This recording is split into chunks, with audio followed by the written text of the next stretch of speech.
Study magic word YouTube channel पे आपका स्वागत है। आज हम लोग इलेक्ट्रिकल इंस्ट्रूमेंटेशन और मेजरमेंट का चैप्टर नंबर सेकेंड और चैप्टर नंबर थर्ड फिनिश करने वाले हैं। चैप्टर नंबर सेकेंड है अमीटर और वोल्ट मीटर और चैप्टर नंबर थर्ड है वॉट मीटर। तो हमको इसमें ये पढ़ना होगा कि अमीटर और वोल्ट मीटर का कंस्ट्रक्शन क्या है, इसका वर्किंग मैकेनिज़्म क्या है। वॉट मीटर के बारे में भी यही पढ़ेंगे, उसके डायग्राम को लेकर उसके मैकेनिज़्म को लेकर समझेंगे। अमीटर वोल्ट मीटर के बीच का डिफरेंस भी समझेंगे। और ये सारी चीज़ें जो हम लोग कवर कर रहे हैं वो सेमेस्टर एग्जामिनेशन के पॉइंट ऑफ व्यू से कवर कर रहे हैं, ताकि सेमेस्टर एग्ज़ाम्स में कम से कम कंटेंट देखकर हम ज़्यादा से ज़्यादा मार्क स्कोर कर पाएँ। ठीक है, तो वो क्वेश्चन के हिसाब से हमारा सेशन स्टार्ट हो रहा है, मैराथन स्टार्ट हो रहा है। तो चलिए स्टार्ट करते हैं। सबसे पहले हम पढ़ते हैं अमीटर और वोल्ट मीटर को। देखिए, अमीटर हमारे पास एक ऐसा मेजरिंग इंस्ट्रूमेंट है जो हमारे सर्किट में सीरीज़ में लगकर सर्किट से बहने वाले विद्युत धारा को मापता है।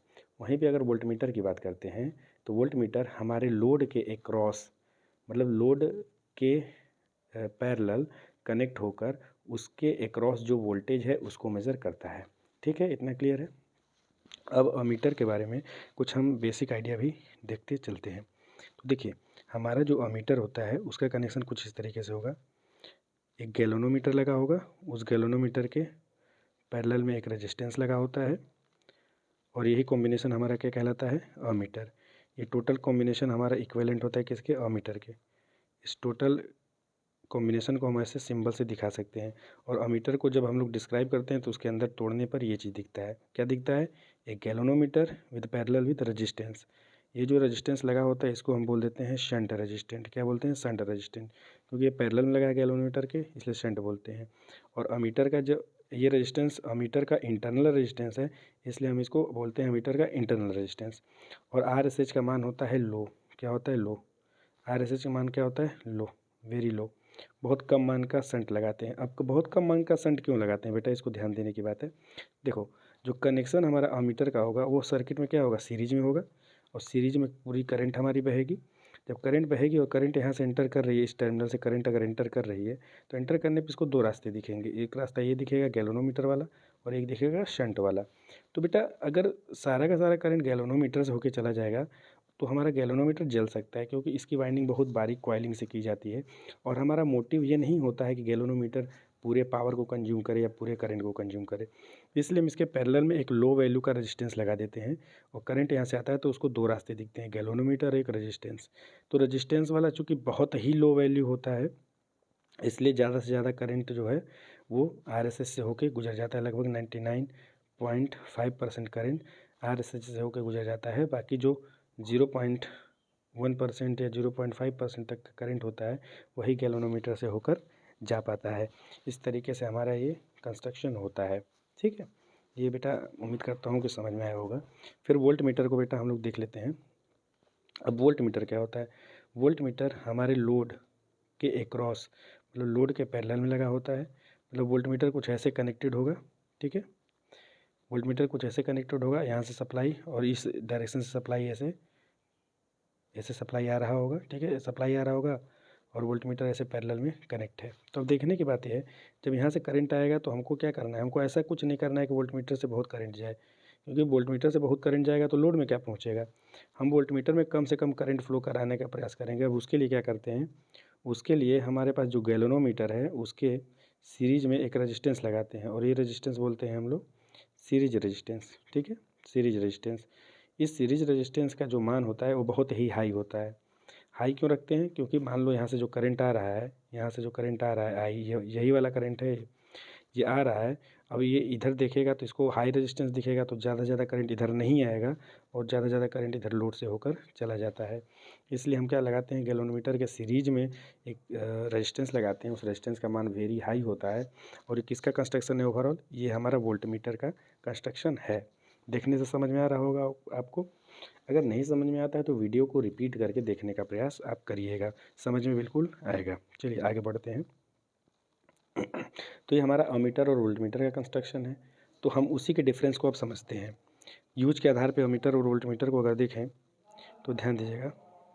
देखिए, अमीटर होता है तो अमीटर करंट के फ्लो को मेज़र करने के लिए यूज होता है और हमारा वोल्टमीटर वोल्टेज या पोटेंशियल डिफरेंस को मेज़र करने के लिए यूज़ होता है।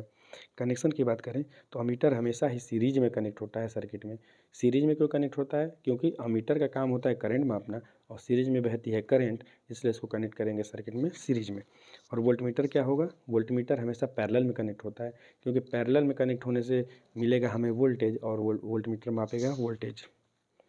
तीसरे नंबर पे देखते हैं रेजिस्टेंस। तो मैंने अभी बताया कि अमीटर का आंतरिक प्रतिरोध रखते हैं बहुत कम, ताकि जो सर्किट का करंट है वहाँ से उस कम रेजिस्टेंस से बाईपास होकर जा सके।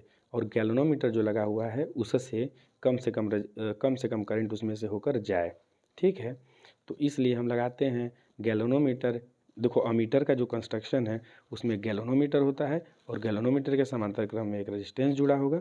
समांतर क्रम में जुड़े हुए रेजिस्टेंस को बोलते हैं शंट, उससे होकर जाएगा ज़्यादा से ज़्यादा करंट और शंट का मान होता है बिल्कुल मिनिमम, लो रेजिस्टेंस।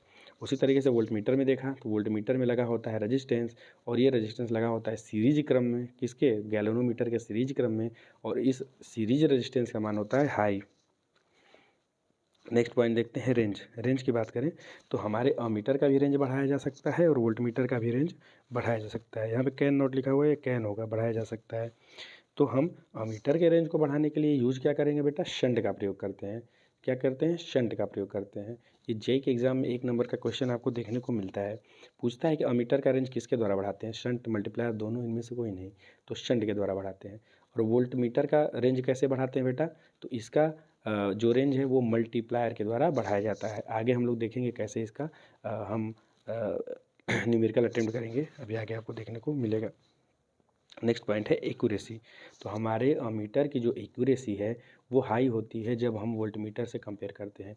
वोल्टमीटर की एक्यूरेसी कम होती है और अमीटर की एक्यूरेसी हाई होती है।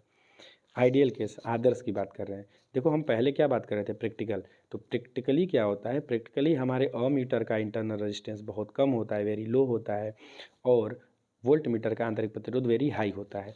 आइडियल बात करें आदर्श रूप में, तो आदर्श रूप में हमारे अमीटर का आंतरिक प्रतिरोध होना चाहिए शून्य और वोल्टमीटर का प्रतिरोध होना चाहिए अनंत। ठीक है।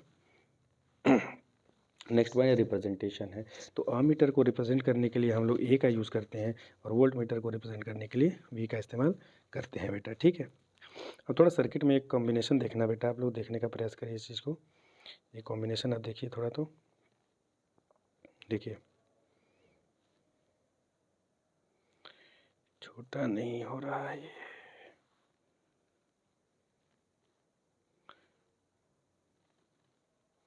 तो देख लीजिए ये सर्किट है हमारे पास, क्या है बेटा? ये हमारे पास सर्किट है और सर्किट को अगर देखेंगे आप तो सर्किट में दिख रहा है हमको ये अमीटर एक दिख रहा है। क्या दिख रहा है बेटा? यहाँ पे अमीटर और यहाँ पे वोल्टमीटर दिख रहा है और यही लोड है हमारा। क्या है ये लोड है हमारा। क्या है? ये लोड है बेटा। तो लोड के समांतर क्रम में जुड़ा है वोल्टेज, यानी बोल रहे हैं ये पैरेलल में जुड़ा हुआ है वोल्टमीटर, और ये अमीटर इस सीरीज में जुड़ा है। ये करंट यहाँ से बह के आ रहा होगा, ठीक है, और इस लोड से होकर गुजर रहा होगा। तो देखो इसी सीरीज में क्रम में जुड़ा है ना अमीटर, तो इसलिए बोलते हैं कि अमीटर सीरीज में जुड़ा होता है सर्किट में और वोल्टमीटर पैरेलल में। ठीक, अब आगे बढ़ते हैं। अब यहाँ से चैप्टर नंबर 2 हमारा स्टार्ट होने जा रहा है।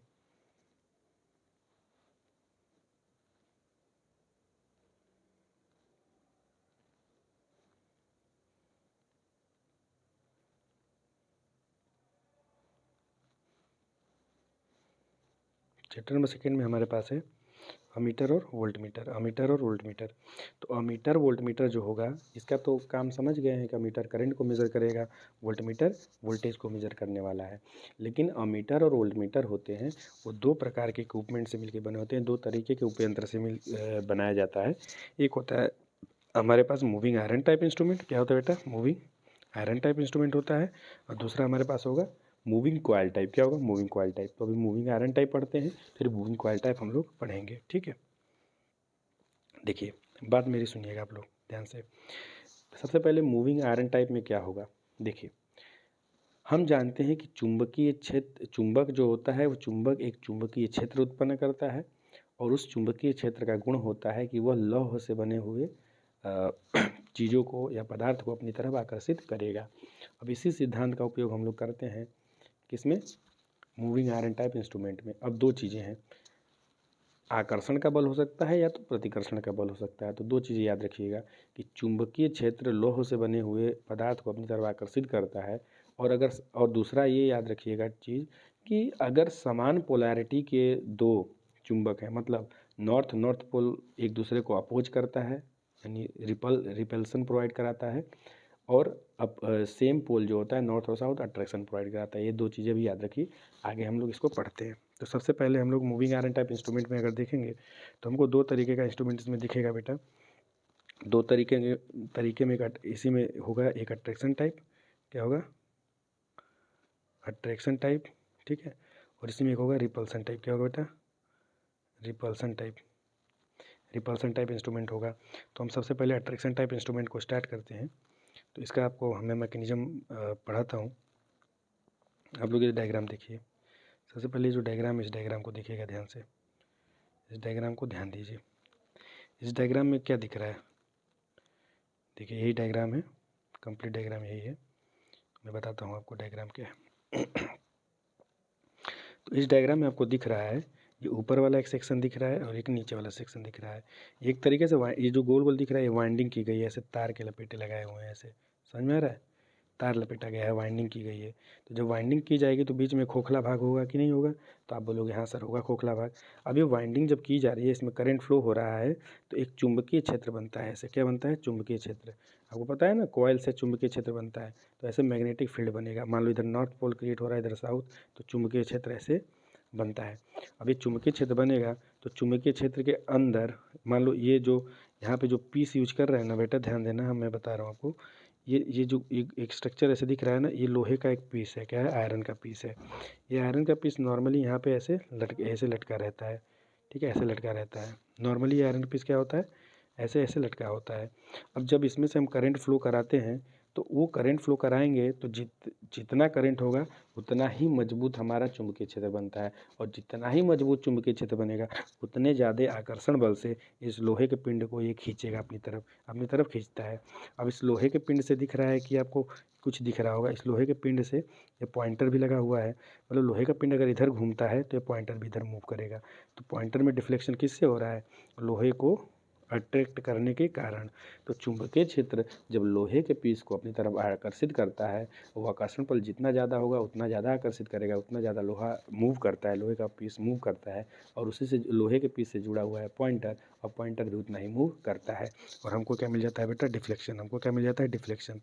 अगर मैं कहूँ कि यहाँ पे स्केल ऐसे लगा हुआ है, स्केल लगा हुआ है, तो क्या इसके मूव करने से हमको डिफ्लेक्शन मिलेगा कि नहीं मिलेगा, तो आप कहोगे हाँ सर मिलेगा।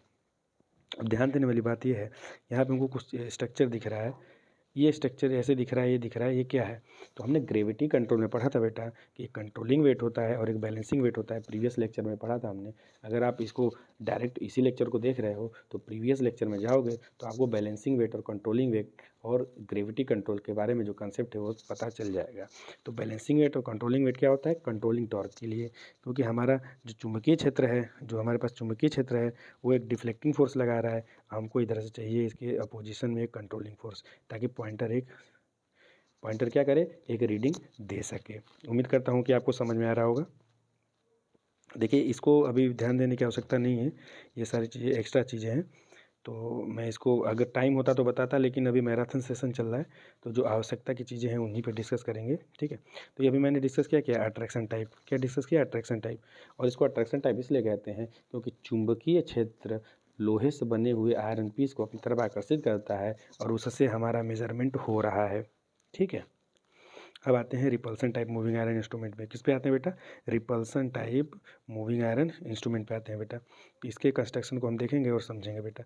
तो बस एक छोटा सा डायग्राम दिख रहा होगा, इसको मैं आपको समझाता हूँ, ध्यान से मेरी बातों को सुनिएगा, बिल्कुल ध्यान से सुनना है बेटा, ठीक है, ध्यान से सुनिए मेरी बातों को। यहाँ पे हमको क्या दिख रहा है बेटा, यहाँ पे दिख रहा है एक स्केल दिख रहा है, स्केल पे ये क्या बने हुए, खाके बने हुए हैं जो मेजरमेंट को शो करेंगे। ये हमारे पास पॉइंटर है, और पॉइंटर के अंदर आपको स्ट्रक्चर दिख रहा होगा, ठीक है। यहाँ पे एक फिक्स कॉइल है, फिक्स कॉइल का मतलब ये कॉइल है, ये ऐसे लपेटा गया है, जब इसे लपेटा गया है तो चुंबकीय क्षेत्र इसके अंदर बन रहा होगा, इसके अंदर ऐसे चुंबकीय क्षेत्र बन रहा होगा बेटा, चुंबकीय क्षेत्र जो बन रहा है। तो अब हम देखेंगे कि यहाँ पे एक और स्ट्रक्चर बना है, और इस स्ट्रक्चर से दो आयरन पीस लगा है, एक आयरन पीस ये है और एक आयरन पीस ये है। तो एक फिक्स आयरन पीस है, ध्यान दीजिएगा, मैं आपको बताने का प्रयास कर रहा हूँ, उसको ध्यान से देखेंगे आप। 2 मिनट वेट करिए, मैं आपको कुछ दिखाना चाह रहा हूँ इस डायग्राम में, ठीक है। तो इसको आप लोग देखेंगे और समझेंगे। देखिए अभी आपको क्या बता रहा हूँ, यहाँ पे ये पहली बात तो ये कॉइल है, ये कॉइल बनाएगा चुंबकीय क्षेत्र, और वो चुंबकीय क्षेत्र कैसे बनाएगा, जो इनपुट हम करंट इसमें देंगे उसी करंट से चुंबकीय क्षेत्र बनने वाला है। तो चुंबकीय क्षेत्र यहाँ से बन गया, और इसके अंदर ये जो स्ट्रक्चर दिख रहा है, इसमें एक फिक्स आयरन का पीस ये लगा है, क्या लगा है, फिक्स आयरन का पीस ये लगा है, ये मूव नहीं करेगा, ध्यान देना। अब मूव ये नहीं करेगा, हमारे पास मूव नहीं करेगा, तो हम देखते हैं कि एक यहाँ भी एक दूसरा आयरन पीस लगा है जो कि पॉइंटर से अटैच्ड है, जो कि पॉइंटर से अटैच्ड है बेटा, किससे अटैच्ड है, जो पॉइंटर से अटैच्ड है। ये वाला पीस क्या है, पॉइंटर से अटैच है। अब पॉइंटर से अटैच होने का मतलब ये मूव कर सकता है पॉइंटर के साथ, लेकिन ये मूव नहीं कर सकता। अब देखो, अब खेल शुरू होगा यहाँ पे, अब खेल शुरू होने वाला है। चूँकि इस कॉइल के कारण चुंबकीय क्षेत्र बन रहा है, और वही चुंबकीय क्षेत्र इस आयरन पीस को भी कट कर रहा है, वही चुंबकीय क्षेत्र इस आयरन पीस को भी कट कर रहा है, तो दोनों आयरन पीस में समान पोल उत्पन्न होता है। मतलब अगर एक आयरन पीस में एन पोल उत्पन्न होगा तो दूसरे में भी एन उत्पन्न हो जाता है, क्योंकि सेम चुंबकीय क्षेत्र से दोनों आयरन पीस कट हो रहे हैं। और जब सेम पीस से कट होंगे, सेम पोलैरिटी उत्पन्न हो रही है, तो दोनों के बीच में होगा प्रतिकर्षण। अब कुछ ऐसा अरेंजमेंट बेटा लगा होता है इस आयरन पीस का, इस तरीके से सेट होते हैं कि इसके बीच में जो ये फोर्स लग रहा है, ये इस पॉइंटर को इधर ढकेलता है, इधर ढकेलता है। देखो, इसके बीच में ये फोर्स लगेगा ना, तो इधर पॉइंटर को ढकेलेगा, और इससे हमको मिल जाएगा डिफ्लेक्शन। तो यहाँ पे कहाँ से डिफ्लेक्शन मिल रहा है बेटा, हमको मिल रहा है, हमको जो डिफ्लेक्शन मिल रहा है बेटा, वो डिफ्लेक्शन फिक्स्ड आयरन पीस और स्पिंडल के साथ कनेक्टेड आयरन पीस के बीच लगने वाले प्रतिकर्षण बल से डिफ्लेक्शन मिल रहा है।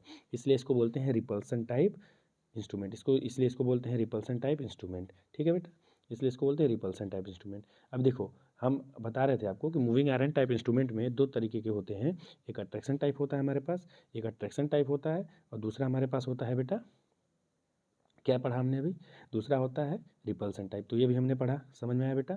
ठीक है, उम्मीद करता हूँ समझ में आ रहा होगा। ध्यान से सुनेंगे बेटा आप लोग, आपको अच्छे से समझ में आएगा, हर एक चीज़ समझ में आने वाली है आपको। चलिए एक बार रीड कर लेते हैं, इसमें थ्योरी जो लिखा है उसको रीड करते हैं। Repulsion type moving iron instrument में एक फिक्स कॉइल होता है जिसके अंदर दो आयरन पीस लगे होते हैं। एक आयरन पीस स्पिंडल के साथ घूमने के लिए अटैच होता है, और दूसरा आयरन पीस एकदम फिक्स रहता है। कॉइल के द्वारा उत्पन्न चुंबकीय क्षेत्र के अंतर्गत आने पर दोनों आयरन पीस में समान पोलैरिटी इंड्यूस हो जाता है, जो मैंने बताया था कि नॉर्थ और नॉर्थ सेम पोलैरिटी उत्पन्न होगा, और एक प्रतिकर्षण बल कार्य करता है। स्पिंडल के साथ पॉइंटर जुड़ा रहता है, और पॉइंटर मूव करके रीडिंग ले लेता है। तो समझ में आया कि मूविंग आयरन में दो तरीके के होते हैं, एक अट्रैक्शन टाइप, एक रिपल्सन टाइप। दोनों का कंस्ट्रक्शन अलग अलग होता है। अगर आपसे प्रश्न पूछा जाए तो डायग्राम बना के इसका वर्किंग मैकेनिज्म जो आपने सुना है वही लिख देना है। क्या लिखना है, हेडिंग डालना है वर्किंग मैकेनिज्म, और जो मैंने बताया है अपने शब्दों में लिखेंगे बेटा, एक नंबर नहीं कटेगा, बिल्कुल पूरे नंबर, पूरे मार्क्स मिलने वाले हैं। ठीक है, अब नेक्स्ट पॉइंट हमारे पास आता है कि मूविंग आयरन इंस्ट्रूमेंट में त्रुटियों के कारण। तो ये प्रश्न पूछ सकता है कि बताइए कि मूविंग आयरन इंस्ट्रूमेंट में त्रुटियों के क्या क्या कारण होते हैं। तो पहले नंबर पर बेटा हम देखेंगे, हम पहले नंबर पर अगर देखेंगे तो एसी व डीसी दोनों में आने वाली त्रुटियों के बारे में पढ़ेंगे बेटा। एसी और डीसी दोनों में आने वाली त्रुटियों को पढ़ेंगे। तो एसी और डीसी दोनों में दो तरीके की त्रुटियाँ आएंगी। हिस्टेरिसिस लॉस आता है एक हमारे पास, और एक आता है ड्यू टू स्ट्रे फील्ड, विपतित क्षेत्र के कारण। अब सुनिए, इसको समझ लीजिए क्या है, थोड़ा समझ में नहीं आ रहा होगा कि हिस्टेरिसिस क्या है, विपतित क्या है, स्ट्रे फील्ड क्या है, तो मैं इसको थोड़ा सा आपको समझाता हूँ, ध्यान से सुनिए बेटा। हिस्टेरिसिस जो वर्ड है उसका मतलब क्या होता है, हम मेरी बात ध्यान से सुनिए, आप मेरी बात बिल्कुल ही ध्यान से सुनेंगे। आप क्या करेंगे, ध्यान से सुनेंगे। हिस्टेरिसिस मैं समझाने जा रहा हूँ। देखो, हमारे पास अगर कोई चुंबकीय पदार्थ है बेटा, चुंबकीय मेटल है, कोई चुंबकीय पदार्थ है। अब चुंबकीय पदार्थ में यह गुण होता है कि बाहरी चुंबकीय क्षेत्र के प्रभाव में आने के बाद, ये अपने अंदर उसी डायरेक्शन में कुछ चुंबकीय क्षेत्र को इकट्ठा कर लेते हैं। क्या कर लेते हैं बेटा, अपने अंदर इकट्ठा कर लेते हैं। अब देखो होता क्या है, अब चुंबकीय क्षेत्र है तो इस डायरेक्शन में इसके अंदर जो इलेक्ट्रॉन है वो पोलराइज हो गए हैं, अच्छी बात है। लेकिन हम ये देखते हैं कि जब जब ये जब ये चुंबकीय क्षेत्र हट भी जाता है तो भी कुछ मात्रा में इसके अंदर पोलराइजेशन बची रहती है बेटा। क्या होती है, पोलराइजेशन बची रहती है इसके अंदर। ठीक है, पोलराइजेशन बची रहती है। अब ये पोलराइजेशन जो इसी डायरेक्शन में है, और मान लो हम इस पदार्थ को किसी ऐसे चुंबकीय क्षेत्र में ले जाएं जो पहले वाले से अपोजिट डायरेक्शन में हो, तो क्या आपको लगता है कि इसको बाहर वाले चुंबकीय क्षेत्र को इसको पोलराइज करने के लिए कुछ ज़्यादा मेहनत करना पड़ेगा कि नहीं करना पड़ेगा? क्योंकि जो पदार्थ है हमारे पास, जो चुंबकीय पदार्थ है, वो पूर्व वाले चुंबकीय क्षेत्र के प्रभाव में आने के बाद उसके अंदर के जो इलेक्ट्रॉन है वो एक दिशा में क्या हो गए हैं, एकत्रित हो गए हैं। अब उनको पुनः विपरीत दिशा में करने के लिए कुछ एक्स्ट्रा अमाउंट में एनर्जी लगाना पड़ता है। जब बाहरी चुंबकीय क्षेत्र अपोजिट डायरेक्शन से आता है तो एक्स्ट्रा एनर्जी लगाना पड़ता है। यही जो एक्स्ट्रा एनर्जी लगाना पड़ रहा है, एक्स्ट्रा फोर्स लगाना पड़ रहा है, एक्स्ट्रा एफर्ट देना पड़ रहा है, इसी को हम लोग बोलते हैं हिस्टैरिसीस लॉस। हिस्टैरिसीस लॉस इसलिए बोलते हैं कि लॉस है ये। अगर अगर इसके अंदर यह गुण होता कि ये चुंबकीय क्षेत्र हटाने के बाद पुनः अपने पूर्व अवस्था में आ जाता, इधर रैंडम कंडीशन में आ जाता, तो हमको कोई प्रॉब्लम नहीं होती। लेकिन चुंबकीय क्षेत्र लगाने पे उसी दिशा में आ जा रहा है। अब एक और उदाहरण मैं दे रहा हूँ प्रैक्टिकल समझने के लिए। बोलते हैं ना, हमारे बड़े बोलते हैं कि संगत अच्छी होनी चाहिए। क्या होनी चाहिए? अच्छी होनी चाहिए। अच्छे लोगों के साथ रहोगे तो अच्छे गुण आएंगे, और बुरे लोगों के साथ रहोगे तो बुरे गुण आएंगे। मान लो आप बुरे लोगों के साथ रहना शुरू कर दोगे, बुरे गुण आ गए, तो क्या बुरे गुण आने के बाद क्या आप जब चाहोगे तब उसको बदल पाओगे? नहीं बेटा, नहीं बदल पाओगे। बदलने के लिए टाइम की आवश्यकता पड़ेगी। मतलब वही हिस्टैरिसीस लॉस है कि हम बुरे प्रभाव में आकर जो हमारे अंदर बुरे गुण आ जाते हैं, बुरे लोगों के जाने के बाद भी वो बने रहते हैं, अब उसको सुधारने के लिए समय की आवश्यकता होती है, समय बर्बाद होता है। तो वही जो समय बर्बाद हो रहा है, जो एनर्जी लॉस हो रही है, उसे हिस्टैरिसीस लॉस हम यहाँ पे कह रहे हैं। उम्मीद करता हूँ बेटा समझ में आया होगा। आसान तरीके से समझाने का प्रयास कर रहा हूँ बेटा। अब नेक्स्ट पॉइंट देखिएगा। नेक्स्ट पॉइंट देखिएगा, हमारे पास विपतित क्षेत्र है, स्ट्रे लॉस। अब इसको मैं एकदम देहाती लैंग्वेज में बताने का प्रयास करता हूँ बेटा। स्ट्रे का मतलब होता है आवारा। स्ट्रे का मतलब होता है आवारा। आपने एक टर्म सुना होगा, stray dogs. Stray dogs, stray dogs का मतलब होता है आवारा कुत्ते जो इधर उधर घूमते रहते हैं। अब क्या होगा बेटा, हमारा एसी या डीसी कोई भी करंट हो, अब क्या होगा कि हमारा जो मेजरिंग इंस्ट्रूमेंट है, ठीक है, मेजरिंग इंस्ट्रूमेंट है, उस मेजरिंग इंस्ट्रूमेंट में क्या होता है बेटा, उस मेजरिंग इंस्ट्रूमेंट में एक मैग्नेटिक फील्ड बनता है। कॉइल लगाए हैं, कॉइल में करंट फ्लो होगा, और कॉइल में करंट फ्लो होगा तो उससे एक चुंबकीय क्षेत्र बनता है।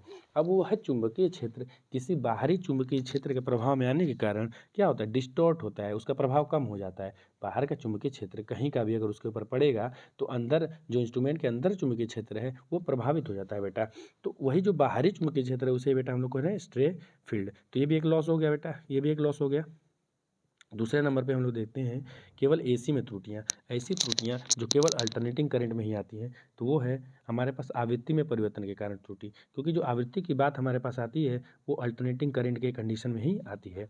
तो अल्टरनेटिंग करंट के कारण एसी में अगर चेंज होगा, तो एसी में आवृत्ति में चेंज होगा, तो उस चेंज के कारण भी हमारे अंदर त्रुटियाँ आती हैं। अब देखो, उपेंद्र की कुंडली की प्रतिबाधा परिवर्तित हो जाती है। प्रतिबाधा का मतलब क्या होता है बेटा, प्रतिबाधा क्या होता है, इंपीडेंस क्या होता है, तो हम जानते हैं जेड होता है। और जेड का मान अगर मोटा मोटा देखें तो हमारे पास आता है R square plus XL minus XC का होल स्क्वायर। बेटा ये आपने फर्स्ट ईयर में पढ़ा होगा।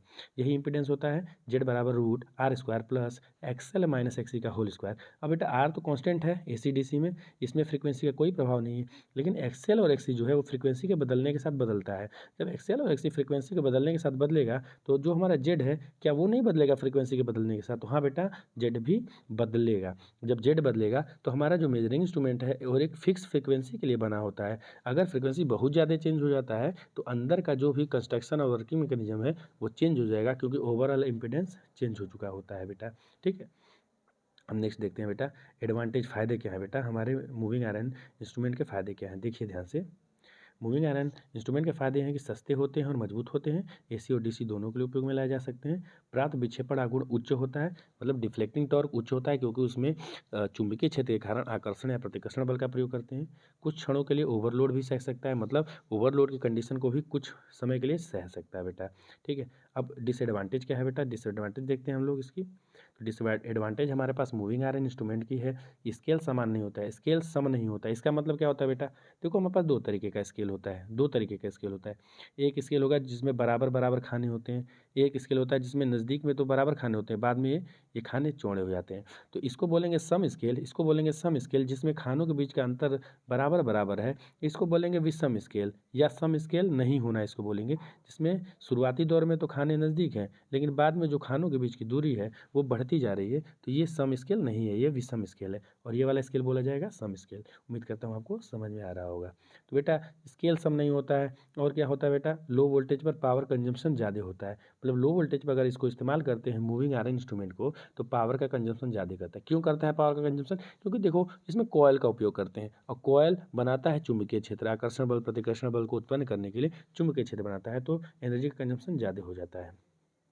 चेंज इन फ्रीक्वेंसी से सीरियस प्रॉब्लम आ सकती है। चेंज इन फ्रीक्वेंसी से सीरियस प्रॉब्लम इसलिए आएगी क्योंकि इम्पीडेंस बदल जाएगा। इम्पीडेंस बदलेगा तो पूरा वर्किंग मैकेनिज्म ही हमारा चेंज होने वाला है, इसलिए प्रॉब्लम आ जाती है। अब हम पढ़ चुके हैं moving iron type instrument complete हो चुका है। अब हम आ रहे हैं मूविंग कॉइल टाइप इंस्ट्रूमेंट को। ध्यान से बेटा बस सुनते जाना है आपको। बिल्कुल चीज़ें दिमाग में घुस रही हैं, आपको पता भी नहीं चल रहा है लेकिन समझ में आ रहा है। अगर एग्जाम के लिए देख रहे हो तो बिल्कुल एग्जाम में अच्छा परफॉर्मेंस होगा, डरने की बात नहीं है। तो मूविंग कॉइल इंस्ट्रूमेंट को देखते हैं बेटा। बिल्कुल ईजी होता है। मूविंग कॉइल इंस्ट्रूमेंट में क्या होता है बेटा, मैं आपको बताता हूँ, ध्यान से देखिएगा। मूविंग कॉइल इंस्ट्रूमेंट में देखो, हमारे पास एक कॉइल होगा, हमारे पास एक कॉइल होने वाला है, इसी को बोलते हैं कॉइल। इस कॉइल में फ्लो होगा करंट, इस कॉइल में फ्लो होगा करंट। ये कॉइल होगा चुंबकीय क्षेत्र के प्रभाव में। क्या होगा बेटा, चुंबकीय क्षेत्र के प्रभाव में। चुंबकीय क्षेत्र किसके कारण हो सकता है, वह चुंबकीय क्षेत्र परमानेंट मैग्नेट के कारण भी हो सकता है और इलेक्ट्रोमैग्नेट के कारण भी हो सकता है। चाहे परमानेंट मैग्नेट से वो चुंबकीय क्षेत्र उत्पन्न हुआ हो या इलेक्ट्रोमैग्नेट से। अभी जो कॉइल है वो चुंबकीय क्षेत्र के प्रभाव में जब आ रहा है बेटा, चुंबकीय क्षेत्र के प्रभाव में आ रहा है, तो आपको कुछ चीज़ें याद आ रही हैं, कुछ याद आ रही हैं चीज़ें। एक सिद्धांत हमारे पास होता है, ध्यान से सुनिएगा। वो सिद्धांत क्या है कि when a current carrying conductor is placed under the action of magnetic field, it will experience a force which will try to rotate it। मतलब जब कोई चालक, ऐसा चालक जिसमें धारा बह रही हो और वह चुंबकीय क्षेत्र के प्रभाव में आता है, तो चुंबकीय क्षेत्र उस धारावाही चालक को मूव कराने का प्रयत्न करती है। अब धारावाही चालक को मूव कराने का प्रयत्न जब करेगी तो उस मूवमेंट को हम पॉइंटर लगाकर मेजर कर लेते हैं, और ये हमारा मूविंग कॉइल इंस्ट्रूमेंट का सिद्धांत है बेटा। मूविंग कॉइल इंस्ट्रूमेंट का बेटा सिद्धांत है, समझ में आया। चलिए थोड़ा कंस्ट्रक्शन के थ्रू भी समझ लेते हैं इस चीज़ को बेटा। कंस्ट्रक्शन के थ्रू भी समझ लेते हैं। देखिए ऊपर स्केल दिख रहा है हमारा, और नीचे ये देखिए मैग्नेट दो तरीके से दिख रहा है। तो मैं आपको समझाने का प्रयास करता हूँ बेटा, समझाने का प्रयास करता हूँ। देखो ये एक नॉर्थ पोल है, नॉर्थ पोल है, और ये साउथ पोल है। मैग्नेट बनाया गया है, नॉर्थ पोल साउथ पोल है। इसके बीच में हमारे पास क्या है, कॉयल है बेटा। क्या है, कॉयल है। देखो कॉयल दिख रहा है आपको, ये कॉयल है, देखिए कॉयल दिख रहा है, ठीक है। और ये बीच में स्प्रिंग लगा हुआ है, स्प्रिंग लगा हुआ है, क्योंकि बताया था स्प्रिंग कंट्रोल लगता है हमारे पास। और यहाँ से ऐसे पॉइंटर ऐसे जुड़ा होगा, मान लो ऐसे जुड़ा है पॉइंटर, ये पॉइंटर अगर ऐसे जुड़ा है, अगर ऐसे तना हुआ है और पॉइंटर ऐसे जुड़ा है, तो अब क्या होगा बेटा, इस कॉयल में जब हम करंट फ्लो कराएंगे तो करंट के कारण चुंबकीय क्षेत्र में चूंकि कॉयल है, तो ये कॉयल मूव करने का प्रयास करेगा, तो डिफ्लेक्शन मिलेगा। डिफ्लेक्शन होगा तो ये पॉइंटर इधर आएगा, स्प्रिंग में तनाव आएगा, और स्प्रिंग में तनाव आने के कारण एक कंट्रोलिंग फोर्स लगेगी या कंट्रोलिंग टॉर्क लगेगा इस पर। मतलब डिफ्लेक्शन टॉर्क और कंट्रोलिंग टॉर्क लगने के कारण ये एक फिक्स्ड रीडिंग हमारा दे देता है। तो सिद्धांत समझ में आया बेटा, इतना आसान होता है। देखो मूविंग कॉइल टाइप इंस्ट्रूमेंट बहुत आसान है, समझ में आया प्रिंसिपल। ये डायग्राम आप बना दोगे एग्जाम में आने पर, सिंपल सा डायग्राम है, ठीक है। कंट्रोलिंग स्प्रिंग इसमें दिख रहा होगा, आयरन को रोड दिख रहा होगा। अब संरचना और कार्य सिद्धांत आपको मैंने बता दिया। संरचना और कार्य सिद्धांत क्या है, संरचना में आप बताओगे कि एक कॉइल चुंबकीय क्षेत्र के अंदर रखा जाता है और उस कॉइल के अंदर विद्युत धारा प्रवाहित होती है। विद्युत धारा प्रवाहित जब होती है तो वो कॉइल पॉइंटर से कनेक्टेड होता है। पॉइंटर से कनेक्टेड होने के कारण क्या होगा कि जब उस कॉइल में करंट फ्लो होगा तो कॉइल मूव करने का प्रयास करेगी। जब कॉइल मूव करने का प्रयास करेगी तो उस कॉइल के मूव होने के साथ साथ पॉइंटर भी मूव होता है, हमको रीडिंग एक मिल जाती है। कार्य सिद्धांत पता है आपको, कार्य सिद्धांत में लिखेंगे कि जब कोई धारावाही चालक किसी चुंबकीय क्षेत्र में रखा होता है तो उस पर एक बल कार्य करता है, वह बल उस चालक को मूव कराने का प्रयत्न करती है, और इस मूवमेंट को हम लोग मापन कर लेते हैं, ठीक है। अब संरचना को देखते हैं बेटा, संरचना को देख लेते हैं एक बार। तो संरचना में क्या होगा, तो जो हमारा स्प्रिंग है वो किसका बना होगा बेटा, फॉस्फर ब्रॉन्ज का बना होता है। फॉस्फर ब्रॉन्ज का इसलिए बना होता है बेटा, फॉस्फर मतलब फास्फोरस ब्रॉन्ज। ये एक ऐसा मिश्र धातु है कि जिसके अंदर तनाव बल ज़्यादा होता है, और स्प्रिंग में हमको तनाव की ही आवश्यकता होती है, स्प्रिंग में तनाव की ही आवश्यकता होती है। बेटा हमारे पास है एल्यूमिनियम। पॉइंटर जो है, पॉइंटर मतलब ये सुई, इसी सुई को बोलते हैं पॉइंटर। ये पॉइंटर बना होता है एल्यूमिनियम का। तो एक प्रश्न आता है, सर वो लोहे का बना क्यों नहीं होता है, क्यों नहीं कॉपर का बना होता है बेटा। तो कॉपर और लोहे का इसलिए नहीं बना होता है क्योंकि वो भारी धातु है, ठीक है, भारी धातु है। डिफ्लेक्शन में वो एरर उत्पन्न करेगा क्योंकि उसमें कुछ वजन होगा। एल्युमिनियम एक हल्की धातु है, और हल्की धातु होने के साथ साथ ये डिफ्लेक्शन में कोई भी प्रॉब्लम क्रिएट नहीं करता है, ठीक है बेटा, समझ में आ रहा है। अब नेक्स्ट देखते हैं हम लोग नेक्स्ट देखते हैं spring controlling provided controlling torque. मतलब स्प्रिंग कंट्रोल के द्वारा कंट्रोलिंग टॉर्क प्रोवाइड कराते हैं। कंट्रोलिंग टॉर्क याद करो दो तरीके से प्रोवाइड कराते थे, एक ग्रेविटी कंट्रोल रहता था और एक स्प्रिंग कंट्रोल। तो मूविंग कॉइल टाइप में हम जो कंट्रोल है वो किससे प्रोवाइड कराते हैं, स्प्रिंग कंट्रोल से। और मूविंग आयरन में किससे करा रहे थे, तो वहाँ पे ग्रेविटी कंट्रोल यूज़ कर रहे थे बेटा, ध्यान है ना। मूविंग आयरन टाइप में हम लोग एक कंट्रोलिंग वेट लगाए थे और एक डिफ्लेक्टिंग वेट लगाए थे। कंट्रोलिंग वेट और एक बैलेंसिंग वेट, ठीक है, कंट्रोलिंग वेट और एक बैलेंसिंग वेट यूज़ कर रहे थे मूविंग आयरन में। तो वहाँ पे हम लोग ग्रेविटी कंट्रोल यूज़ कर रहे थे। मूविंग कॉइल में क्या यूज़ कर रहे हैं, स्प्रिंग कंट्रोल बेटा, ठीक है। अब देखो, अब यही चीज़ यहाँ पे लिखी हुई है, ध्यान से देखो। एक मैग्नेटिक फील्ड में करंट वाहक चालक को ले जाते हैं तो उस पर एक बल कार्य करता है। यही इसका सिद्धांत है बेटा, यही इसका सिद्धांत है। नेक्स्ट बढ़ते हैं, मूविंग कॉइल इंस्ट्रूमेंट की लाभ और हानियाँ क्या है, एडवांटेजेस क्या है, देखते हैं बेटा। तो एडवांटेजेस में हम देख लेंगे बेटा, स्केल समान होता है। मूविंग कॉइल में स्केल जो होता है समान होता है, और मूविंग आयरन में क्या था, स्केल समान नहीं था। मूविंग आयरन में स्केल समान नहीं होता है, मूविंग कॉइल में जो हमारा स्केल है वो यूनिफॉर्म होता है, वो समान होता है। बहुत प्रभावी और विश्वसनीय होता है, रिलायबल होता है जो मूविंग कॉइल टाइप इंस्ट्रूमेंट है। Eddy current damping is used, no hysteresis loss, मतलब इसमें ईडी करंट डैम्पिंग प्रोवाइड कराते हैं बेटा, और कोई हिस्टैरिसीस लॉस नहीं होता है किसमें, मूविंग कॉइल में। High torque to weight ratio होता है बेटा, बहुत कम पावर की खपत होती है, एक्यूरेट और रिलायबल होता है। ठीक है, बिल्कुल आप इसको ध्यान से सुनते रहिए, दिमाग में सारी चीज़ें आपके जा रही हैं, दिमाग में सारी चीज़ें जा रही हैं, और इसको अगर एक बार रिपीट करके देख लेते हो तो सोने पे सुहागा है बेटा। ठीक है, डिसएडवांटेजेस में देख लेते हैं बेटा, डिसएडवांटेजेस में देखते हैं।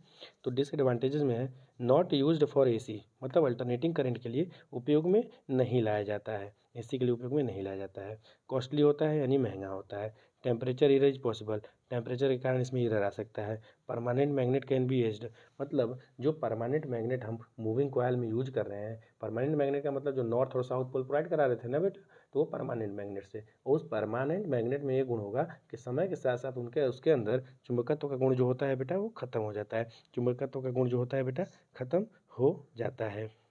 अब देखते हैं error in moving coil instrument. अब भाई हम देखते हैं कि मूविंग कॉइल इंस्ट्रूमेंट में कौन कौन से ईरर आते हैं बेटा, कौन कौन से ईरर आते हैं, तो देखिए ध्यान से।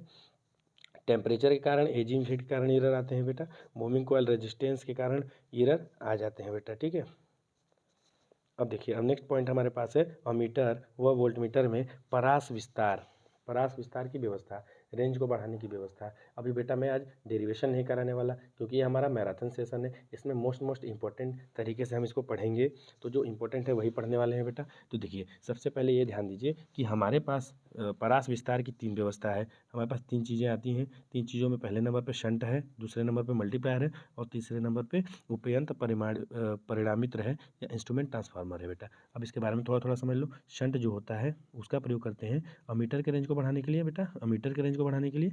जो मल्टीप्लायर है उसका प्रयोग करते हैं हम लोग वोल्टमीटर के रेंज को बढ़ाने के लिए, वोल्टमीटर के रेंज को बढ़ाने के लिए बेटा करते हैं। और इंस्ट्रूमेंट ट्रांसफार्मर वहाँ यूज करेंगे जहाँ पे अल्टरनेटिंग करंट का उपयोग हो रहा है, एसी का प्रयोग हो रहा है। तो एसी का जब प्रयोग हुआ तो एसी केस में हम लोग इंस्ट्रूमेंट ट्रांसफार्मर का प्रयोग करते हैं। अब इसके आगे थोड़ा डिटेल में इसको पढ़ने का प्रयास करते हैं बेटा, आगे बढ़ते हैं। शंट क्या है, शंट अमीटर के रेंज को बढ़ाता है, लो वैल्यू का रेजिस्टेंस होता है और उसी से शंट बना होता है। शंट क्या होगा, लो वैल्यू का रेजिस्टेंस होगा, उसी से शंट बना होता है।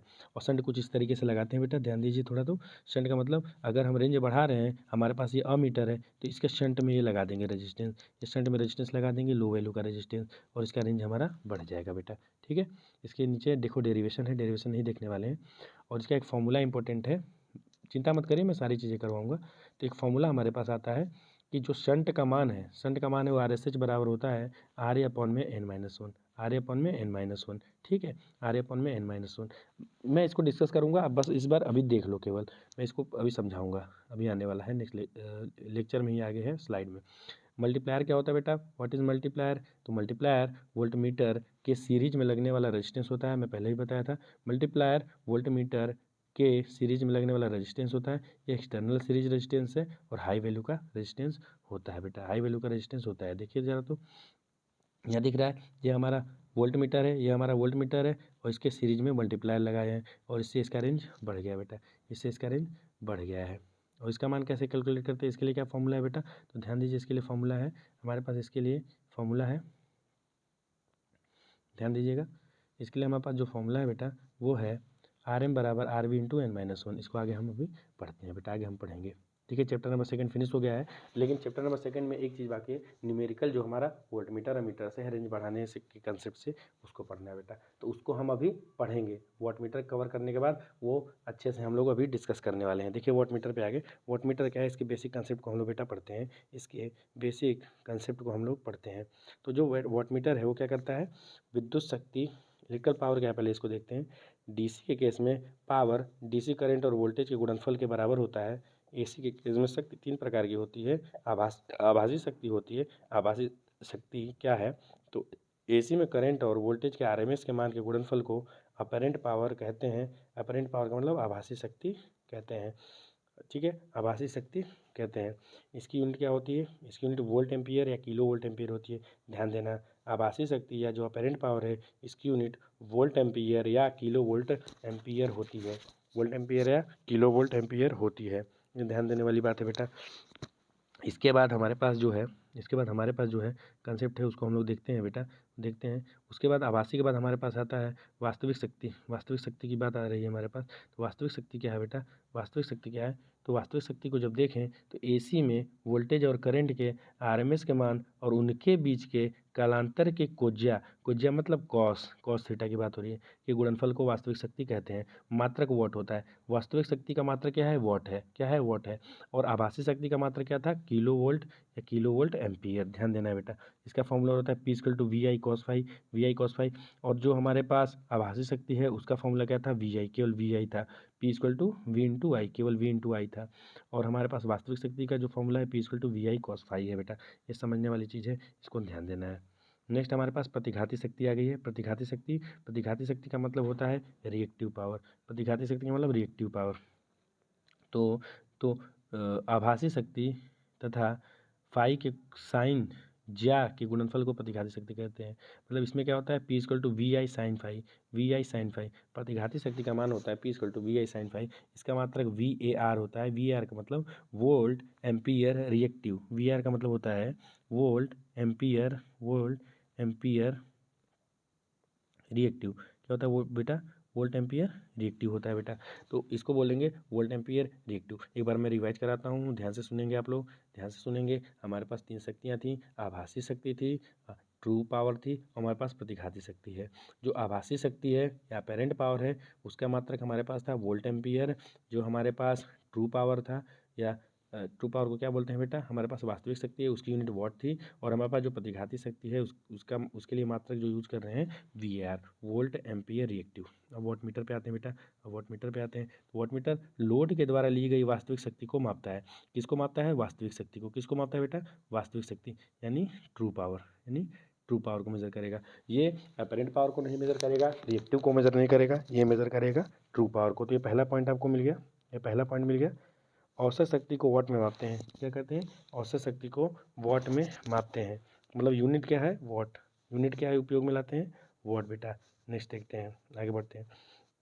अब वॉट मीटर कितने प्रकार के होते हैं इसको देखते हैं। वॉट मीटर कितने प्रकार के होते हैं? वॉट मीटर 3 प्रकार के होते हैं। डायनमोमीटर टाइप वॉट मीटर, ठीक है। Dynamometer type watt meter, induction type watt meter, electrostatic type watt meter. हमको पढ़ना क्या है बेटा? हमको पढ़ना है केवल डायनमोमीटर टाइप वॉट मीटर। यही हमारे सिलेबस में है। वो पूछता है कि वॉट मीटर के कंस्ट्रक्शन को, वर्किंग प्रिंसिपल को समझाइए, तो हमको यही बताना होगा। तो हम देखते हैं, सबसे पहले हम इसका सिंबल देख लेते हैं। सिंबल क्या है? तो वॉट मीटर का जो सिंबल होगा हमारा इस तरीके से कुछ बना होगा, अब ये जो दिख रहा है इसको बोलते हैं करंट कॉइल। क्या बोलते हैं बेटा? Current coil. इसको बोलते हैं पोटेंशियल कॉइल। पोटेंशियल कॉइल में देखो बहुत सारे टर्न है। बहुत सारे टर्न होने का मतलब ये हो गया कि इसमें जो रेजिस्टेंस है वो हाई है। पोटेंशियल कॉइल का जो रेजिस्टेंस होता है वो क्या होता है? हाई होता है बेटा। पोटेंशियल कॉइल का जो रेजिस्टेंस है वो क्या होता है? हाई होता है। और करंट कॉइल का रेजिस्टेंस बहुत कम होता है क्योंकि कम टर्न है, ठीक है। अभी पहले वर्किंग प्रिंसिपल की बात कर लेते हैं। बेटा। वर्किंग प्रिंसिपल क्या है देखते हैं। तो सिद्धांत यह है कि चुंबकीय क्षेत्र में रखे गए करंट का कंडक्टर को फोर्स का अनुभव होता है। यही सेम इसी के लिए भी सिद्धांत है। तो हम देखते हैं कैसे क्या हो रहा है, इसमें क्या काम हो रहा है। देखिए, ये वॉट मीटर का कंस्ट्रक्शन है, इसको हम लोग समझने जा रहे हैं। ये स्केल है हमारे पास, ये पॉइंटर है, ठीक है। ये पॉइंटर है। यहाँ पे देखो हमको कुछ कनेक्शन इस तरीके से दिख रहा है। इस कनेक्शन को समझेंगे, इसको प्रयास करेंगे समझने का। तो देखिए हमारे पास क्या है? हमारे पास एक ये स्ट्रक्चर दिख रहा है, और एक ये स्ट्रक्चर है, ठीक है। ये एक स्ट्रक्चर है, ऐसे ये स्ट्रक्चर है, ठीक। इसको समझते हैं अभी। देखिए, अब ये स्ट्रक्चर होने का मतलब ये हुआ कि ये कॉइल है बेटा, कॉइल है, वाइंडिंग है, ऐसे वाइंडिंग की गई है। क्या है? वाइंडिंग की गई है, ऐसे गोल गोल वाइंडिंग की गई है। 3D में दिखा नहीं पा रहे ना बेटा, ऐसे वाइंडिंग ऐसे की गई है। वाइंडिंग करने का मतलब इसमें चुंबकीय क्षेत्र बन रहा होगा, चुंबकीय क्षेत्र बना होगा, इसमें भी चुंबकीय क्षेत्र ऐसे ऐसे बन रहा हो, ऐसे चुंबकीय क्षेत्र बन रहा होगा, इसमें भी चुंबकीय क्षेत्र ऐसे ऐसे बन रहा हो। अब ये चुंबकीय क्षेत्र बन रहा है तो देखो ये किसके प्रभाव से, देखो हमारे सर्किट के सीरीज में ही कनेक्शन यहाँ प्रोवाइड किया गया, फिर यही गया, यही यहाँ गया, यही गया, यही गया है। मतलब जो करंट हमारे सर्किट में है वही करंट इस कॉइल से, इन दोनों कॉइल से होकर गुजर रहा है, तो हम इसको बोलते हैं करंट कॉइल, क्योंकि सर्किट का करंट इन दोनों कॉइल से होकर गुजर रहा है, इसलिए इसको बोलते हैं करंट कॉइल। धारा कुंडली, और चूंकि करंट कॉइल फिक्स होती है, मूव नहीं करती है, इसलिए इसको बोलते हैं फिक्स कॉइल। क्या को बोलते हैं बेटा, करंट कॉइल या फिक्स कॉइल। इस ये बना दिया चुंबकीय क्षेत्र बेटा, ये बना दिया चुंबकीय क्षेत्र। अब चुंबकीय क्षेत्र हमारे पास आ गया, और इस चुंबकीय क्षेत्र के प्रभाव में अगर कोई ऐसा चालक आ जाए जिसमें करंट फ्लो हो, तो करंट फ्लो करने वाले चालक पर एक बल अनुभव करेगा, और वो बल उसको मूव करा देगा। तो देखते हैं बेटा क्या होता है, देखते हैं बेटा क्या हो रहा है। देखिए अब हमारे पास यहाँ पे देखने को मिलता है एक कॉइल। क्या देखने को मिलता है बेटा, एक कॉइल देखने को मिलेगा, मैं दिखाता हूँ आपको। देखिए ध्यान दीजिए, यहाँ पे एक लगा हुआ है कॉइल, यहाँ पे एक लगा हुआ है कॉइल। बेटा एक कॉइल लगा हुआ है, कॉइल का एक सिरा यहाँ लगा हुआ है, एक सिरा यहाँ लगा है इस कॉइल का एक सिरा, और एक सिरा लगा हुआ है दूसरे पॉइंट से, एक हाई रेजिस्टेंस से, हाई रेजिस्टेंस लगा हुआ है। देखो ये डायग्राम नहीं बना पाया था मैं, अभी इसको बना दिया। तो ये कॉइल जो है इस तरीके से लगा हुआ है। अब क्या होगा कि जो वोल्टेज है वो वोल्टेज के क्रॉस ही लगा हुआ है ये कॉइल, वोल्टेज के क्रॉस ही लगा हुआ है कॉइल। बेटा देखो ध्यान से देखो, वोल्टेज के एक्रॉस ही लगा हुआ है कॉइल ना, ये देखो ये कॉइल का कनेक्शन ऐसे करते हैं, तो यहाँ पे पॉइंट लगा हुआ है, इस पॉइंट से कनेक्टेड है ये बीच वाला जो कॉइल है ऐसे। तो कॉइल जब कनेक्टेड है तो इसमें से वोल्टेज के समानुपाती ही करंट बहेगा। इसमें जो करंट बह रहा है वो इस सर्किट में जो वोल्टेज है, इस सर्किट के बीच में जो वोल्टेज है उसी के समानुपाती बहेगा। तो करंट बहेगा, और ये करंट बहेगा तो इसके द्वारा और इसके द्वारा उत्पन्न चुंबकीय क्षेत्र के अंदर है, तो इस पर एक डिफ्लेक्शन फोर्स लगेगा बेटा। डिफ्लेक्शन फोर्स लगने से पॉइंटर हमारा डिफ्लेक्ट होता है। पॉइंटर क्या होता है बेटा, हमारा डिफ्लेक्ट हो जाएगा, और डिफ्लेक्ट होगा तो हमारा मेजरमेंट हो जाता है। ठीक है, अब ध्यान देने वाली बात ये है बेटा, ध्यान देने वाली बात ये है बेटा हमारे पास कि इसको बोलते हैं पोटेंशियल, इसको बोलते हैं धारा कॉइल। ये और ये दो धारा कॉइल है, मतलब एक ही धारा कॉइल को दो भाग में डिवाइड करते हैं, इसलिए डिवाइड करते हैं ताकि बीच का जो दाब कुंडली या प्रेशर कॉइल है उसको समान रूप से चुंबकीय क्षेत्र मिल सके, मतलब इधर से भी चुंबकीय क्षेत्र मिले, इधर से भी मिले, और समान मात्रा में चुंबकीय क्षेत्र, सम चुंबकीय क्षेत्र मिल सके, इसलिए दो भाग में डिवाइड कर देते हैं।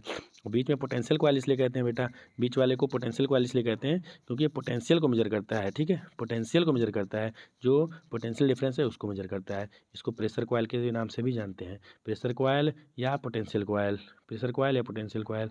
और इसको किस नाम से जानते हैं, धारा कुंडली या फिक्स कॉइल बेटा। ठीक है, अब यहाँ पे ध्यान दीजिएगा, यहाँ पे एक चीज़ ध्यान देने वाली बात है, यहाँ पे रेजिस्टेंस लगा हुआ है, मतलब प्रेशर कॉइल में एक हाई रेजिस्टेंस लगा होता है, हाई रेजिस्टेंस लगा होता है। क्वेश्चन पूछ सकता है कि वॉट मीटर में जो प्रेशर कॉइल है उसके साथ हाई रेजिस्टेंस लगा होता है कि हाई इंडक्टेंस लगा होता है, तो आप बताओगे कि हाई रेजिस्टेंस लगा होता है। हाई रेजिस्टेंस लगा होता है क्योंकि सर्किट से जो है, सर्किट से हमारे पास बहुत ज़्यादा करंट इसमें फ्लो ना हो जाए, बहुत ज़्यादा करंट इसमें फ्लो ना हो जाए, इसलिए लगा होता है। अब इसको पढ़ लेते हैं बेटा, फिक्स कॉइल क्या है, फिक्स कॉइल के बारे में पढ़ते हैं बेटा।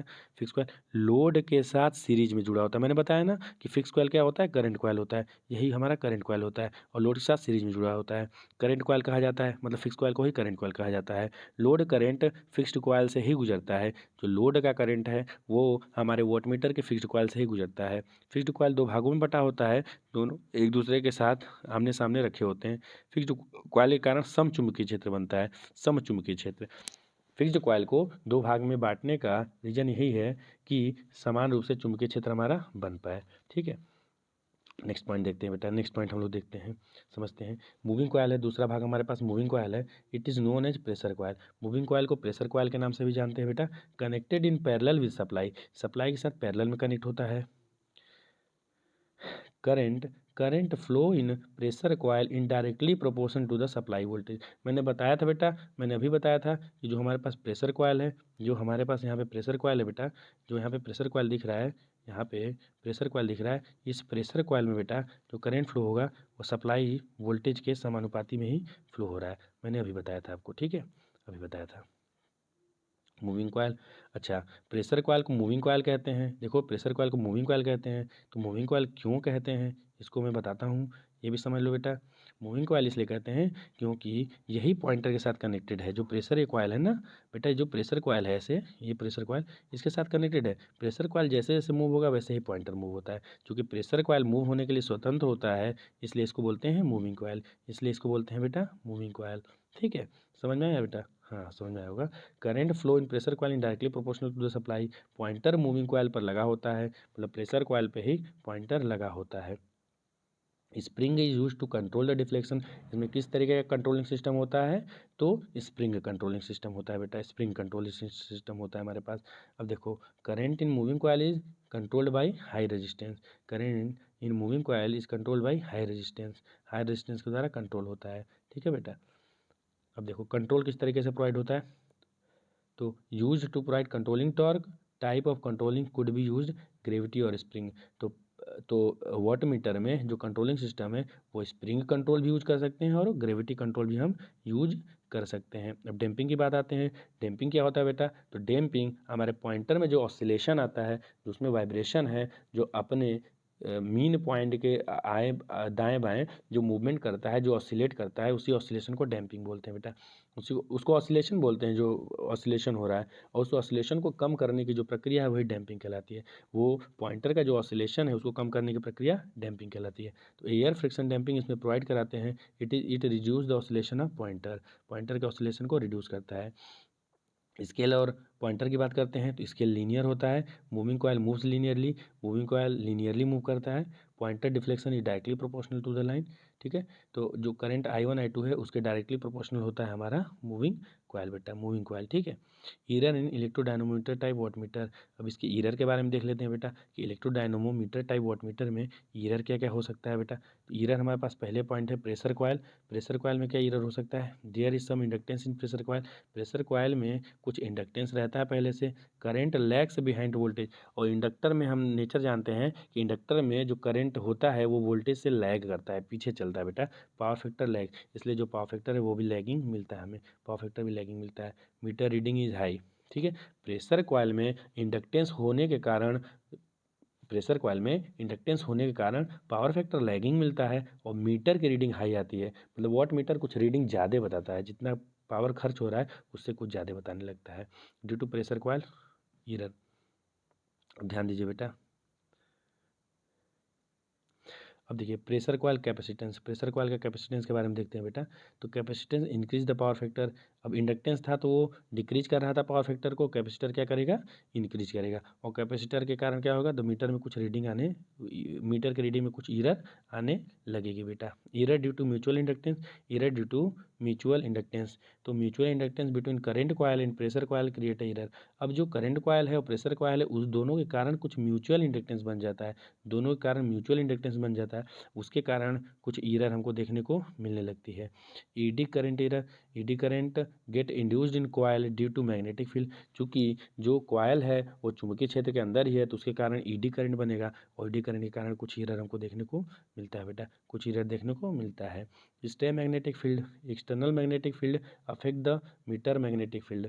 एक्सटर्नल मैग्नेटिक मैंने स्टे मैग्नेटिक फील्ड के बारे में बताया था। स्टे मतलब बाहर का मैग्नेटिक फील्ड, बाहर कोई चुंबक है या कोई चुंबकीय क्षेत्र है उसके कारण हमारे मीटर में के रीडिंग में कुछ प्रॉब्लम आ सकती है, क्योंकि मीटर के अंदर करंट कॉइल है और करंट कॉइल चुंबकीय क्षेत्र बना रहा है, तो बाहर का चुंबकीय क्षेत्र करंट कॉइल के कारण बनेगा, चुंबकीय क्षेत्र को डिस्टर्ब करेगा और रीडिंग में दिक्कत आएगी बेटा, रीडिंग में दिक्कत आएगी। अब देखिए टेम्परेचर के कारण भी ईरर है। टेम्परेचर के कारण भी ईरर हमको शो करने को मिल रहा है। अब हम देखते हैं एडवांटेजेस बेटा। Advantages, it can measure AC and DC both power. AC और DC दोनों तरीके के पावर को मेजर कर सकता है। स्केल लीनियर होता है। Hysteresis eddy current loss is minimum because there is no moving iron piece. इसमें केवल कॉयल ही तो लगा होता है ना, तो कॉयल के कारण ईडी करंट लॉस बहुत कम होता है। अगर कोई आयरन का बड़ा पीस लगा होता है, सॉलिड पीस, तो उसमें ईडी करंट हिस्टेरेसिस लॉस बहुत ज़्यादा होता है बेटा, बहुत ज़्यादा होता है, ठीक है। अब देखिए केयरफुली डिज़ाइन करने से हाई एक्यूरेसी अचीव कर सकते हैं बेटा। केयरफुल अगर डिज़ाइन करें तो एक्यूरेसी हाई हो सकती है। अब डिसएडवांटेज देख लेते हैं। प्रेशर कॉइल इंडक्टेंस से प्रॉब्लम आती है। आयरन कोर न होने की वजह से चुंबकीय क्षेत्र कमज़ोर होता है। आयरन कोर का मतलब आयरन का जो कोर है वो चुंबकीय क्षेत्र को मजबूत करने में हेल्पफुल होता है। अब वो नहीं रहेगा तो चुंबकीय क्षेत्र थोड़ा सा कमज़ोर हो जाता है। चल तंत्र भारी होता है, पेन सुराही नहीं होता। चल तंत्र भारी क्यों होता है बेटा, चल तंत्र भारी इसलिए होता है क्योंकि चल तंत्र के साथ साथ हमारा जो मूविंग कॉयल है, कॉयल कनेक्ट होता है, तो इस कॉयल कनेक्ट होने के कारण जो मूविंग सिस्टम है हमारे पास वो भारी मिल जाता है, वो बेटा भारी मिल जाता है। अब ये पावर फैक्टर कैलकुलेशन हम लोग बाद में पढ़ेंगे, अभी नहीं पढ़ेंगे बेटा। अब एक छोटा सा टॉपिक डिजिटल वाट मीटर है, तो इस पर टिप्पणी करने के लिए आएगा बेटा, टिप्पणी करने के लिए। तो डिजिटल वाट मीटर के बारे में कुछ पॉइंट है, इसको सुनो। Digital wattmeter digital type का इक्विपमेंट होगा बेटा, डिजिटल टाइप का इक्विपमेंट होगा ऐसे इस पर डिजिटल स्क्रीन लगा होगा, ये डिजिटल स्क्रीन आपको बता देगा, यहाँ से आप मेज़र कर लोगे। ठीक है, तो इसमें रिजोल्यूशन हाई होता है बेटा, एक्यूरेसी हाई होती है, त्रुटि जो है प्लस माइनस 0.2% से ज़्यादा नहीं हो सकती, पर त्रुटि बहुत कम होती है। Voltage resolution 4 millivolt, current resolution होता है 1 मिली एम्पियर, मतलब इतने कम वोल्टेज और करंट को मेजर कर पाता है। फीचर क्या है बेटा हमारे पास, फीचर क्या है, हाई एक्यूरेसी है, high resolution, range is large, by directional current high side मापन होता है, 3.3 वोल्ट 5 वोल्ट कंट्रोलर कैपेबल होता है, कॉम्पैक्ट होता है, मतलब मेनली इलेक्ट्रॉनिक इक्विपमेंट लगा के इसको बनाते हैं। कहाँ कहाँ प्रयोग में ला सकते हैं बेटा, तो सोलर एनर्जी मेंटेनेंस में, बैटरी फ्यूल गेज में, इलेक्ट्रॉनिक मॉड्यूल पावर इवोल्यूशन में मेजर बेटा कर सकते हैं हम लोग। ठीक है, अब देखिए, अब जो मैं बताया था वोल्टमीटर और मीटर के रेंज को बढ़ाने से रिलेटेड जो न्यूमेरिकल है उसको पढ़ेंगे, तो आ गया वो टॉपिक आ गया बेटा, इसको ध्यान से आपको देखना है, ध्यान दीजिए। अमीटर वोल्टमीटर का रेंज बढ़ाने का मतलब, फिर से सुनिए, अमीटर का रेंज बढ़ाने के लिए हम कम मान के रजिस्टेंस को अमीटर के साथ पैरेलल में जोड़ते हैं, जिसे हम शंट बोलते हैं। वोल्टमीटर के रेंज को बढ़ाने के लिए हाई मान का रेजिस्टेंस वोल्टमीटर के सीरीज में जोड़ते हैं, वोल्टमीटर के साथ सीरीज में जोड़ते हैं, जिसे मल्टीप्लायर बोलते हैं। ठीक है, अब देखिए हमारे पास जो फॉर्मूला है उसको देखते हैं। देखो, अमीटर को रेंज को बढ़ाने के लिए शंट जो जोड़ते हैं हम लोग, शंट कैसे जोड़ते हैं, समांतर क्रम में, तो उसको निकालने का फॉर्मूला होता है RSH बराबर RM/m-1, RSH बराबर RM/m-1, किसके लिए है, अमीटर के रेंज को बढ़ाने के लिए। अब वोल्टमीटर के रेंज को बढ़ाने के लिए फॉर्मूला क्या होता है, जो सीरीज में हम रेजिस्टेंस जोड़ेंगे उसका मान होता है RM×m-1। अभी आगे समझ में आएगा एम क्या है और एम क्या है। तो एम जो हमारा होता है, और जो अभी हम न्यूमेरिकल के थ्रू समझते हैं, आपको अच्छे से समझ में आएगा, टेंशन मत लीजिए, बस आगे देखते रहिए। न्यूमेरिकल देखिए बेटा, अभी क्वेश्चन है हमारे पास, एक क्वेश्चन देखने को मिल रहा है। क्वेश्चन है, एक वोल्टमीटर 200 वोल्ट तक विक्षेप उत्पन्न करता है, मतलब नॉर्मली वो 200 वोल्ट मापने के लिए बना हुआ है। इसका आंतरिक प्रतिरोध 1000 ओम है। ठीक है, वोल्टमीटर का आंतरिक प्रतिरोध 1000 ओम है। वोल्टमीटर के रेंज को 2000 वोल्ट तक बढ़ाने के लिए क्या करना होगा, पूछ रहा है, क्वेश्चन बोल रहा है कि हमारे पास एक ऐसा वोल्टमीटर है जो 200 वोल्ट तक के वोल्टेज को माप सकता है और उसका आंतरिक प्रतिरोध 1000 ओम है। वोल्टमीटर का जो आंतरिक प्रतिरोध होता है वो हाई होता है, तो अब पूछ रहा है कि वोल्टमीटर का रेंज हम चाहते हैं कि 2000 वोल्ट तक बढ़ा दें, तो उसके लिए हमको क्या करना पड़ेगा। तो हम पहले फॉर्मूला लिखेंगे कि वोल्टमीटर को रेंज को बढ़ाने के लिए जो फॉर्मूला है वो याद होना चाहिए। तो हमारे पास फॉर्मूला क्या है बेटा, तो फॉर्मूला हमारे पास है RS बराबर होता है, RS बराबर RM/m-1, ये याद होना चाहिए बेटा, याद होना चाहिए, RS बराबर RM×m-1, ये फॉर्मूला याद है। अब ध्यान दीजिए, इस फॉर्मूले को कैसे लगाते हैं बेटा, तो इसका एक आंसर ये होगा कि हमें वोल्टमीटर में क्या लगाना पड़ेगा, मल्टीप्लायर, क्योंकि अमीटर में शंट का प्रयोग करते हैं, वोल्टमीटर में रेंज बढ़ाने के लिए मल्टीप्लायर का प्रयोग करेंगे, और वो मल्टीप्लायर मैंने बताया था कि वोल्टमीटर के सीरीज क्रम में जोड़ा जाता है, तो इसको भी लिखना होगा आंसर में, इसको भी लिखना होगा आपको। अब इसके बाद देखते हैं कि मल्टीप्लायर रेजिस्टेंस का मान होता है RS बराबर RM×m-1, किसके केस में बेटा, तो वोल्टमीटर के केस में, फॉर्मूला याद होना चाहिए। अब हम कैसे निकालेंगे, एम का मान कैसे निकालेंगे, यही एक चैलेंजिंग टास्क है, तो इसके लिए ध्यान देना, मैं जो फॉर्मूला बता रहा हूँ उसको प्रैक्टिस कर लो। एम का मान बढ़ा हुआ रेंज, मतलब कितना जितना बढ़ना चाहिए उसका मान, बटे में मीटर का वर्तमान रेंज, मीटर का वर्तमान रेंज। तो अब देखते हैं, तो कितना बढ़ा हुआ मान है बेटा, बढ़ा हुआ मान कितना है, तो हमको 2000 वोल्ट तक करना है, तो यही बढ़ा हुआ मान है, और मीटर का वर्तमान मान है 200 वोल्ट, तो इसका मान देखो बेटा इसमें रखते हैं, इसका मान इसमें रखते हैं, 2000/200 रखे 10 आ गया। अब डायरेक्ट फॉर्मूले पे पुट करना है। RM क्या है, RM क्या है बेटा, RM जो है मीटर का आंतरिक प्रतिरोध है, मीटर का आंतरिक प्रतिरोध है, तो देखिए दिया हुआ है क्वेश्चन में मीटर का आंतरिक प्रतिरोध, तो दिया है 1000 ओम है, दिया है 1000 ओम है, तो फॉर्मूले में हमने रखा है, हमने फॉर्मूले में रखा है RS बराबर 1000 इन ब्रैकेट 10 मैंने से कैलकुलेट किया है तो 9000 ओम आ गया। कहने का मतलब वोल्ट मीटर में 9000 ओम के प्रतिरोध को अगर सीरीज में जोड़ दें मल्टीप्लायर के रूप में, तो उसका रेंज बढ़ जाएगा और वो 2000 वोल्ट तक को मेजर कर पाएगा बेटा, 2000 वोल्ट तक को मेजर कर पाएगा। दूसरा प्रश्न देखिए बेटा, दूसरा प्रश्न, एक अमीटर है और उसका आंतरिक प्रतिरोध 10 ओम है, इसके द्वारा 10 एम्पियर के अधिकतम मान को मापा जा सकता है, मतलब वो अमीटर 10 एम्पियर तक को माप पा रहा है नॉर्मली अभी, जब उसका आंतरिक प्रतिरोध 10 ओम है। इसका रेंज हमको 20 एम्पियर तक करना है, हमको इसको ऐसा बनाना है कि 20 एम्पियर तक को माप सब पाए, तो इसके लिए क्या करना होगा, तो एक क्वेश्चन तो होगा क्या करना होगा, तो इसका आंसर आप क्या दोगे बेटा, इसका आंसर क्या दोगे बेटा, इसका आंसर दोगे कि हमें अमीटर है इसलिए हमें शंट लगाना पड़ेगा और शंट पैरेलल क्रम में जोड़ना पड़ेगा, और मीटर का रेंज बढ़ाने के लिए शंट का प्रयोग करते हैं और उस शंट को पैरेलल में जोड़ते हैं। इसके लिए फॉर्मूला होता है, शंट रेजिस्टेंस का मान जो होता है RS बराबर RM/m- होता है, ठीक है। आर एस एच बराबर बेटा आर एस एच बराबर होता है आर एम अपॉन में M-1। उसमें क्या था, वोल्टेज वाले में क्या था, वोल्ट मीटर वाले में क्या था, वोल्ट मीटर वाले में फॉर्मूला था आर एस बराबर R M in bracket M-1 in bracket क्या था बेटा, ध्यान देना, आर एस बराबर था आर एम इंटू ब्रेकेट में था M-1 और मीटर में क्या हो गया, ये वाला जो टर्म है वो नीचे चला गया भाग में। तो इसको प्रैक्टिस करना है, इसको याद करना है, छोटा सा फॉर्मूला है, ठीक है, इसको याद करना है। इसको हल कैसे करेंगे, तो शंट रेजिस्टेंस का मान आर एस एच बराबर आर एम अपॉन में M-1 आ गया। आर एम क्या होता है, मीटर का रेजिस्टेंस है, आंतरिक प्रतिरोध जो 10 ओम दिया हुआ है। एम का मान क्या होता है, उसी तरीके से कैलकुलेट करेंगे प्रीवियस तरीके से ही, बढ़ा हुआ रेंज बटा में वर्तमान रेंज, बढ़ा हुआ रेंज बटे में वर्तमान रेंज बेटा।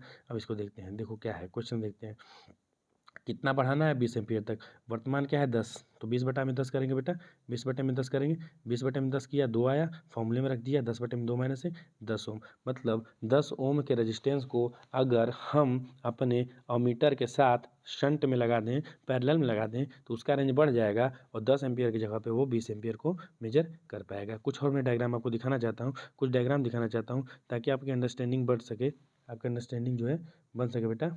इसको मैं चाहता हूँ कि आप इसको देखेंगे।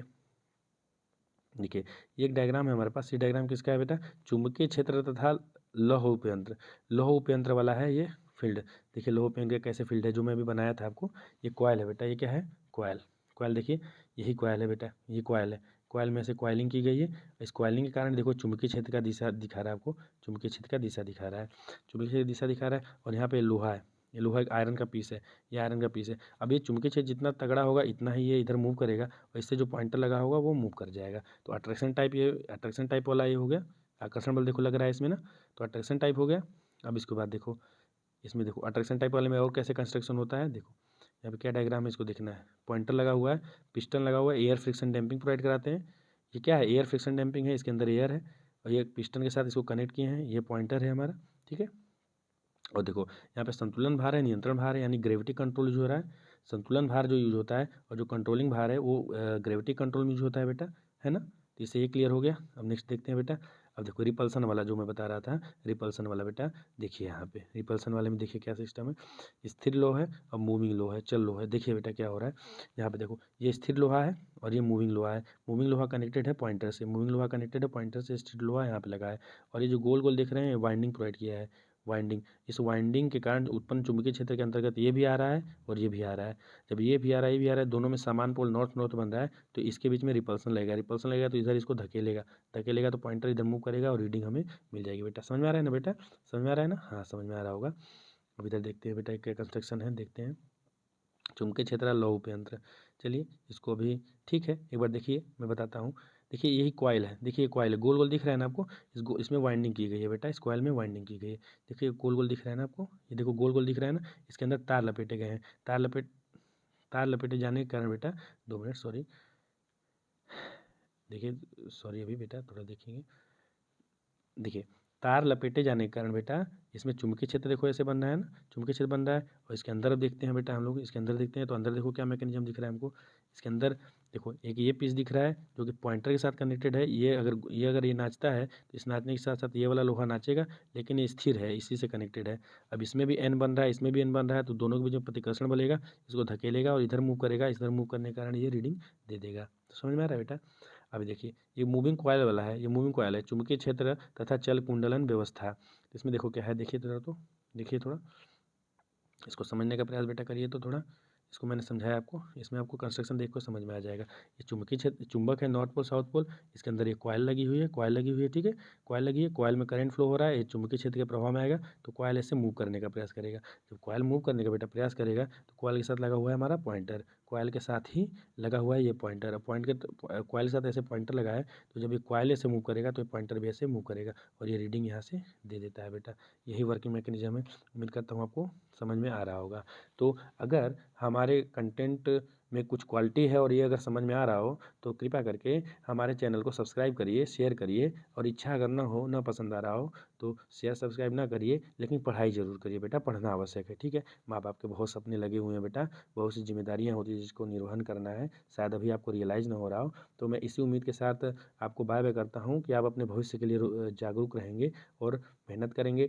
सेमेस्टर एग्ज़ाम्स करीब हैं, जल्दी जल्दी पढ़िए। मैं प्रयास करूँगा कि ऐसे ही मैराथन ला के जल्दी जल्दी जो इंपॉर्टेंट पॉइंट है उसको मैं कंप्लीट कराते जाऊँ। धन्यवाद बेटा।